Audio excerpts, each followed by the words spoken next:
खरंच की आपण नाही बा, या दिगुशेठच्या बायकोमुळे संकट आलंय. मग आपण का जायचं? तिनंच जायला हवं. काय बरोबर बोलतोय. पहिल्यांदा बरोबर बोललास ना रे. त्या नर पशुला रोज एक माणूस पाठवून हाच एक उपाय असेल तर पहिला माणूस म्हणजे दिगंबर रावांची आवडती राणी सखूबाई नाही का?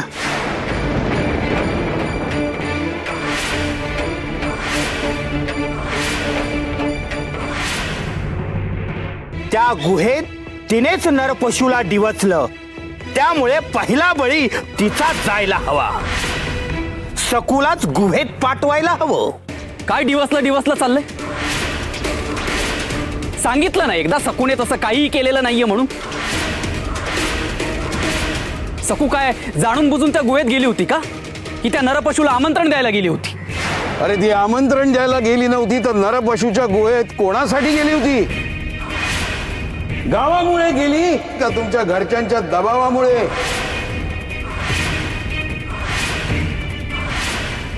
अरे ते खरे दागिने शोधण्यासाठी, त्या दागिन्यांसाठी तुम्ही आणि तुमच्या मातोश्रींनी त्या सकूला घराबाहेर हाकललात ना. मग यात त्या एकट्या सखूची जबाबदारी नाहीये. मनोरमाबाईंच्या संपूर्ण कुटुंबाची जबाबदारी आहे.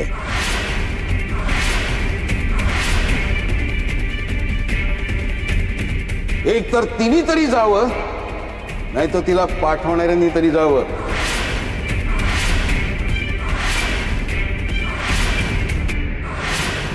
आणि सर्वात प्रथम त्या नरपशूच्या गुहेत मनोरमाबाईंच्या कुटुंबामधल्या माणसानेच जायला हवं.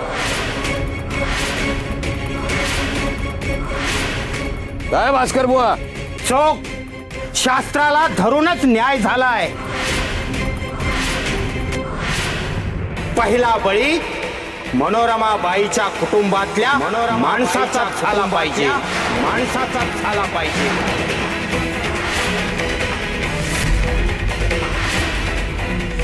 वय वय बरोबर बोलतायत. पहिला बळी मनोरमाबाईंच्या घरातलाच असेल. अहो पण मी काय म्हणते, पण काय न्याय झालाय आता. होय तर मनोरमाबाई, आता तुम्हालाच निर्णय घ्यावा लागेल की तुमच्या घरातून पहिला बळी कोण जाईल.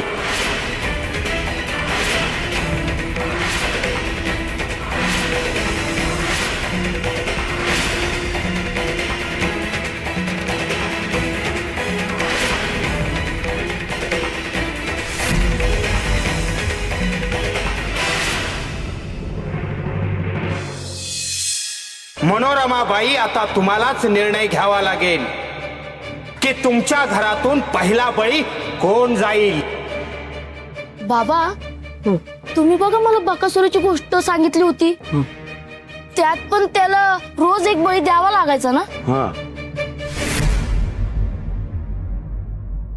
बावळटा, माझ्याकडे काय बघतोयस? बकासुराकडे जायला मी काय भीमासारखा वाटलो की काय तुला? अहो, आपल्याकडे भीमासारख्या ताकदीचे एकच आहेत, ते म्हणजे बाबाजी. ते पण भीमासारखे शक्तिमानच आहेत. रमाई तेच का नाही जात गुहेत? म्हणजे सगळे प्रश्नच संपतील. विनो काहीतरीच काय बोलतोस? गावातल्या काही लोकांचे प्राण बाबाजींनीच वाचवलेत.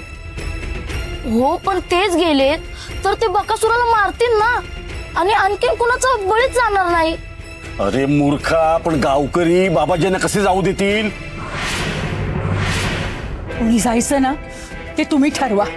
मला काही कळत नाही म्हणा, पण मी एक सांगून ठेवते, मी काही जाणार नाही. चुका करायच्या त्या सकुनी आणि तिच्या चुकीपायी माझे लचके तोडायचे त्या नरपशुनी, हे काय जमणार नाही. वहिनी, वच्ची पण योग्य आणि मुद्द्याचा बोलते हो. ते गावकरी पण तेच बोलत होते आणि ती सुभेदार पण तेच बोलत होते. आपल्या दिगूने जर त्या सकूची बाजू घेतली नसती ना तर एव्हाना ठरलं असतं कुणी जायचंय ते. मलाही वाटतं की सखूच जायला हवी. या घराण्यावरचं ग्रहण सुटेल. या घरावर कायम संकट आली ती सखूमुळेच. ती या घरातच नको. घरात काय, ती या जगातच नको. मरू देत तिला. नाहीतर काय, पांढऱ्या पायाची अवदसाई मिली, तिला चावू दे. आपली कोणाची चूक नसताना शिक्षा आपल्याला का? त्या सखूलाच पाठवा ना. तुम्ही सगळ्यांनी तुमची मतं सांगितलीत. आता निर्णय मी घेणार.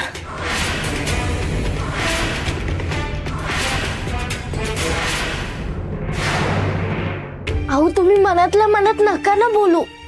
मला सांगा ना तुम्ही काय विचार करताय. हो, काळोख दाटून आल्यासारखं वाटतंय का सखू?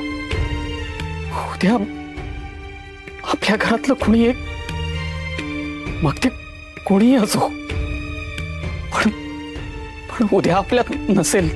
कळतंय का तुला? बळी जाणार आहे घरातल्या कोणाचा तरी. माझं तरी या विचारानेच अंग शहारतंय.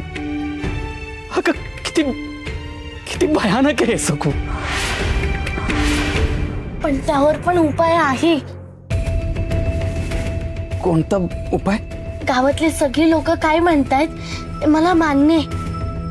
जे काही घडलं ते माझ्यामुळे घडलं. माझ्यामुळेच घरावर गावावर संकट आलंय. मी नर पशुला डिवचलं नाही, पण शेवटी निमित्त तर मीच झाले ना. मग मलाच जायला हवं. मीच जाई. गप्पा बस सकू. उगीच अगोचरपणा दाखवून मी जाते असं बोलू नकोस. ते काय रावळात जाऊन यायचं इतक्या सहज म्हणायला? हे बघ, माझ्या समोर बोललीस ते बोललीस. इतर कोणाही समोर तोंडातून शब्द जरी काढलास ना, खबरदार. अगं माझी शपथ आहे तुला सकू.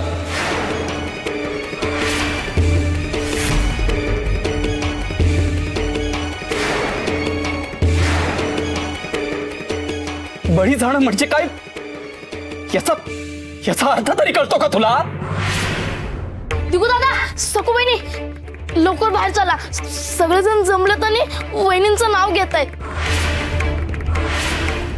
वहिनींना गुहेत पाठव असे म्हणतायत.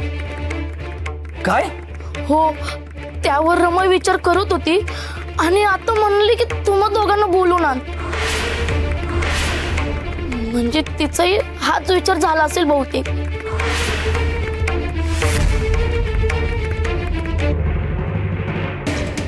माझी शपथ आहे तुला. लक्षात ठेव सकू.